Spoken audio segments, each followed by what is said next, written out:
those out, definitely? Bukayo is out, that's for sure. Oh, The rest, let's see. Bukayo is out, and that is for sure. That is Mikel Arteta confirming that Bukayo Saka will not play when Arsenal will visit Manchester City on Sunday. I'm going to let you watch the whole interview, but let us discuss this. So today, Mikel Arteta has just issued some statement on injuries. Arteta was asked about Madueke and said, "We have another session tomorrow. It didn't look that bad after the game. I am hoping he could be available." That is on Madueke. Then on Odegaard, Calafiori and Timber, he said this: "We will try again. Some players are quite close." You understand? This means that it is only Bukayo Saka who will miss the game. The rest might be fine. The rest might be fine. But my question is, with absence of Bukayo Saka and being doubtful on Madueke, Yeah, we will try again. Some players are quite will we trust Max Dowman? Because when Bukayo Saka is out, definitely Noni Madueke steps in. But Madueke is doubtful. We don't know if he will start or not. So Bukayo Saka is out. Madueke might also be out. So who else? Max Dowman. Is Max Dowman able to play against Manchester City? Yes. Is he? It was a great night. Then Really give us a boost because we have Benjamin White and Christian Mosquera. European clubs is a big thing. If Timber is not fit, who should start? Between Christian Mosquera and Urian Timber, who will start? And they have to use that fuel, that energy that gave us. I don't want to go into details, but hope you will comment and tell me. But enjoy watching the interview. came off. Yeah. When they look like a knee problem? How's he? Well, we have another training session tomorrow, so it didn't look that bad after the game, and he was quite positive. He's a player that pushes through pain, so I'm hopeful that he can be available, but we have to wait and see if he's able to train tomorrow. With Bukayo, obviously, also a last-minute decision. Could you have potentially a problem on the right-hand side? We'll have a solution. So whatever happens, we are so used to this season, unfortunately, for various reasons. So whatever happens, we'll have the right solution there. And the other three I haven't mentioned, Martin Odegaard, Jurien Timber, Bukayo Calafiori, any update on those?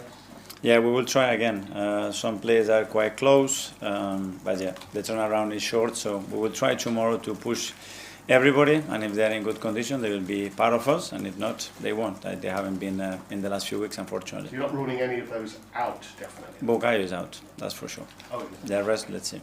and just to clarify, Mikel Arteta still a little bit away. Out as well, yeah. Just a reflection, really, on a great week in terms of reaching a semi-final of the Champions League. Second time you've done that in 2 seasons. Only one of the teams in England, 6 teams, to go that far.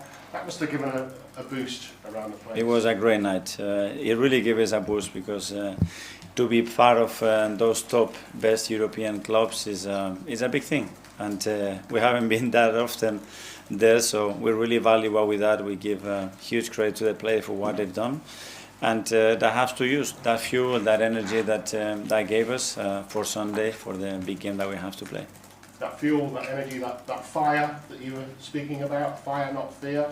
And was there a little symbol of a fire, a little fire started in the training ground, just to kind of illustrate what you were talking about this week? Every game we use different themes to try to prepare the game in the best possible way, and that depends on what we do. Is it your idea, the players? The best ones are the players' initiatives. That's the ones I love the most. This game is obviously a massive game. That's why so many here. Where does it sit for you, though, in terms of the massive games that you've already been in charge of with Arsenal's Champions League semi-finals, etc.? Is this the biggest game potentially? It's certainly the most important one because it's the next one. So we have earned the right to be in this position, to be challenging, and with the possibility to win and the opportunity to win on Sunday, arguably against the best team and the best manager that this league has ever seen. And that's a huge privilege, and we cannot wait to play the game. We're going to prepare the game to win it, that's for sure, and we see that as a big opportunity for us. Play the game to win it, but obviously a draw would be enough to make sure it was still in their own hands. We're not going to spend 1 second talking about that. We prepare every game to win. That's what we are, where we are, and we're going to continue to do the same. Can I just ask one more question on that? The biggest opponent on Sunday, is it going to be City or yourselves? No, our team has to. No. Our team has to give us every tool, every element that we need to go and win it. And we will have a very, very strong opponent. We know that in front of us. But we've been doing it for 9 months. In every context, we have played a lot of games against them, and we know what we have to do.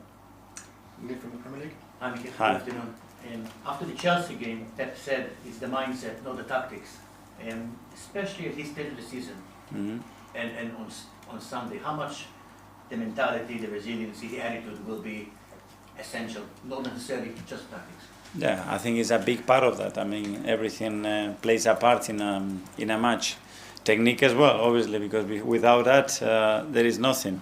But there is obviously a huge part to play in that sense, and we have improved a lot in that area, and we have to show it on Sunday again, that's for sure. Two players I want to ask you about, please. Declan Rice, first of all. After one of the goals you could see against Bournemouth, quite a few players gathered around him for leadership and guidance. He's been outstanding since he joined West Ham.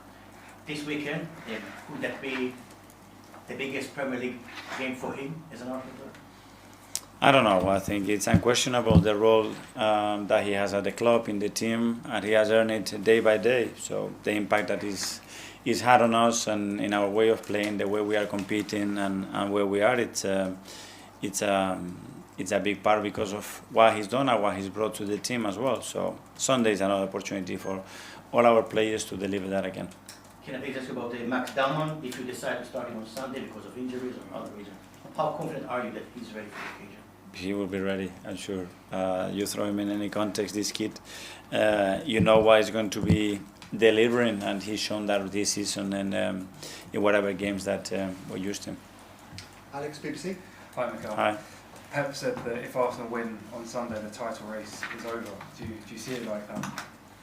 I don't know, there are 6 games to go. Obviously, it's a really important one for both teams, and it will incline the balance a little bit, but winning a game in the Premier League is so tough for everybody, so after this one they will have still some very difficult matches for all of us, and we'll have to wait and continue whatever happens. It's obviously a massive game during the season because where the teams are and the history between Arsenal and Manchester City and the Carabao Cup final being so recently. You've spoken before about how everyone at the club wants to win so badly. Same with the supporters. Can that tension come onto the pitch, or how do you thrive in those conditions? No, I think that has to be the vitamin for everybody, you know.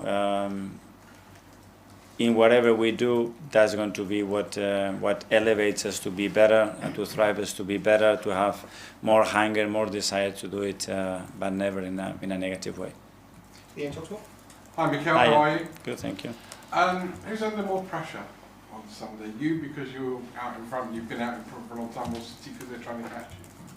Who is more privileged to be in this position? I think that's the question. Okay, who's more privileged to be in this position? I don't know. I feel very privileged, so I don't know how Pep or Man City I feel. I feel very privileged to have earned the right to be in this position to play such a big and great game. So I ask a question, then you re-ask it, and then when I re-ask it, you don't answer anyway. 6 injuries. You've got 6 injuries at the moment. This is not a great time, is it, to be going into a game of this magnitude with so many players out injured? No, but we have coped with that all season, and if you look back at the stages and the place that we have missed for big periods, and where we are is not normal where we are. But we have coped with that because of our mentality and the solutions that we find, the way the players have a step up in this moment, and we are where we are. We are still very strong, and we remain the same way.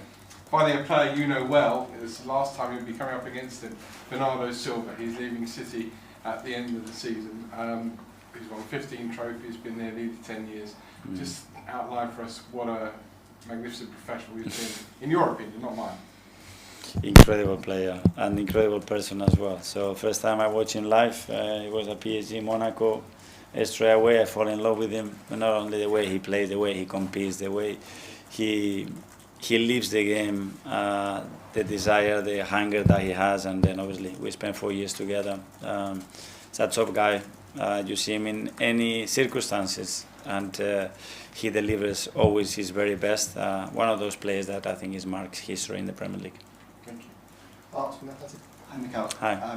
Can I just ask on Bukayo?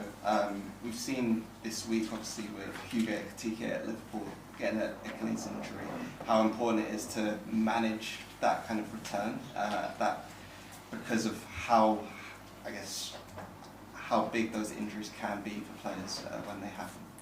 Yeah, well, I don't know how Hugo's situation beforehand, but I take the opportunity to hopefully he recovers very soon because I think he's a tremendous player. And with B, yeah, we are handling to protect the player festival and then to perform as well as he possibly can, the earliest that we can possibly deliver that. So that's the challenge. Has he been able to come back to train and do ball work, grass work? He's starting to do some stuff, so let's see that progression, how quickly we can go through it and then wait. But at the moment, it's not available. Matt from Stanley. Mikel, Hi. about Martin Zubimendi. We saw during the Bournemouth match the players sort of getting around him and trying to support him. And we saw when after he was man of the match the other day, they sort of celebrated that with him. Has there been a conscious effort to try and lift him recently? Well, that's our responsibility to try to give tools to players to step up, to understand when they are not at their best what the reason is, to try to unlock that, and he certainly did that the other day. And I guess we've spoken a lot about how much physically he's had to put in this season. Has it been a tough period for him mentally?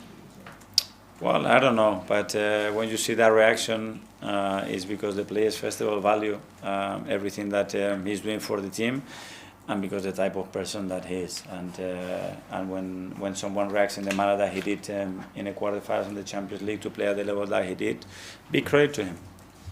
Tom from Hi, Mikel. Hi. When you last played City in the cup final and they set up with that front four of Haaland, Cherki, Semenyo and Doku, it seemed like there was a real struggle to play through those four. How have you kind of gone back over that game and learned from it?